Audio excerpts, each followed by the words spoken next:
Penguin presents The Snowman, the book of the classic film, based on the story by Raymond Briggs, read by Matthew McFadden. The snow fell all night long. When James woke up, he couldn't believe his eyes. He leapt out of bed and rushed to the window. Outside, the world had turned a brilliant, glistening white. Quickly, he tugged on his clothes and ran downstairs. "Don't forget your boots," Mum said. James had never seen so much snow.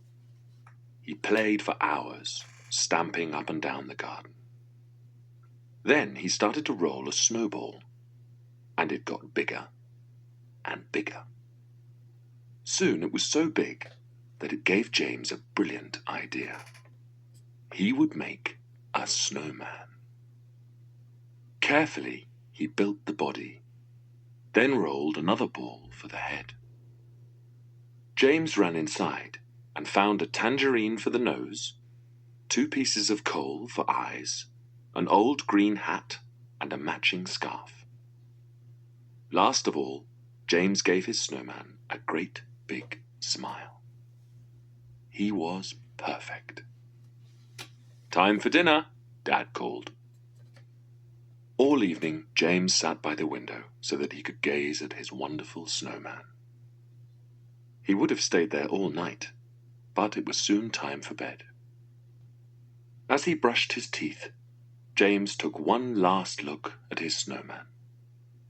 He snuggled down in bed. "I hope he's still there in the morning," he thought, and he drifted off to sleep. In the middle of the night, James woke up, and he remembered his snowman. He crept downstairs. As he looked out at his snowman, the most magical thing happened. The snowman came to life. James shook the snowman's hand. "Come in," he said. "I'll show you around." "In here," whispered James, opening the living room door. The snowman loved the Christmas tree, but thought the fire was too hot. So James took him to the fridge to cool down. Then they explored the rest of the house, and even tiptoed into Mum and Dad's room, and tried on Dad's clothes. "Perhaps we'd better go back outside," said James. When they reached the garden, the snowman grabbed James's hand and started to run, faster and faster until they were flying. From all around, they were joined by flying snowmen. Together they flew over the city, out to sea, and on, until at last they landed at the North Pole. The snowman led James through the trees towards a clearing. James couldn't believe his eyes. A large circle of snowmen were gathered, and in the middle there was Father Christmas. "Just in time," smiled Father Christmas. "The party is about to start." And what a party it was! James and the snowman danced all night long. As the first rays of sunlight appeared over the hills, Father Christmas handed James a parcel. "For me," James gasped. It was a soft blue scarf, beautifully decorated with snowmen. "Oh, thank you," cried James. He gave Father Christmas a big hug, and then it was time to go. James and the snowman soared into the air and flew towards home. When they arrived, it was nearly morning, and time for James to go back to bed. James didn't want to leave his friend, but he knew it was time to say goodbye. With one last look at the snowman, James went inside and upstairs to bed. Happy and exhausted, he fell asleep. In the morning, James's first thought was of the snowman.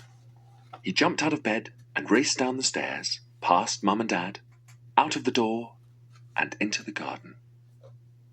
But the snowman had gone. This audiobook was produced and published by Penguin Books Limited.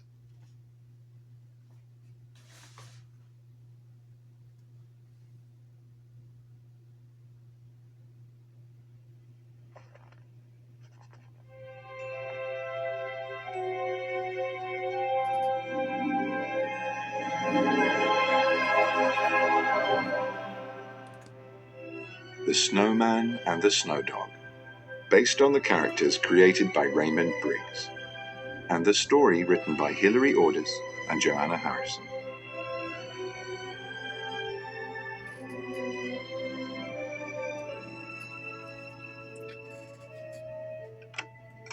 "Come on," called Billy to his old dog. "We're here. Let's explore our new home." But Billy's dog was too old and tired for exploring. As the months passed, he became slower and slower. And then one day he died. Together, Billy and his mum buried him in the garden. Winter came. Billy was lonely. He missed his old friend. He had written a letter to Father Christmas and was about to take it downstairs when he tripped over a loose floorboard. "What's this?" thought Billy, as he pulled out an old shoebox. Inside, he found a worn-out hat, some pieces of coal, a shriveled tangerine, and a tatty green scarf. As Billy unfolded the scarf, an old photograph dropped out. How odd! And then he realized.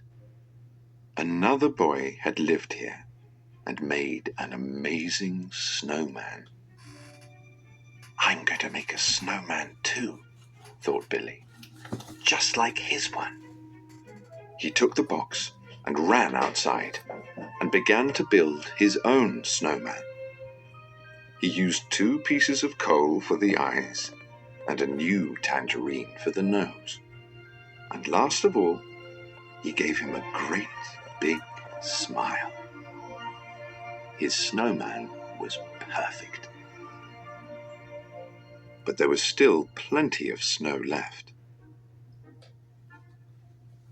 Billy had an idea. He started building again, and bit by bit, with 2 socks for ears, he made a Snowdog.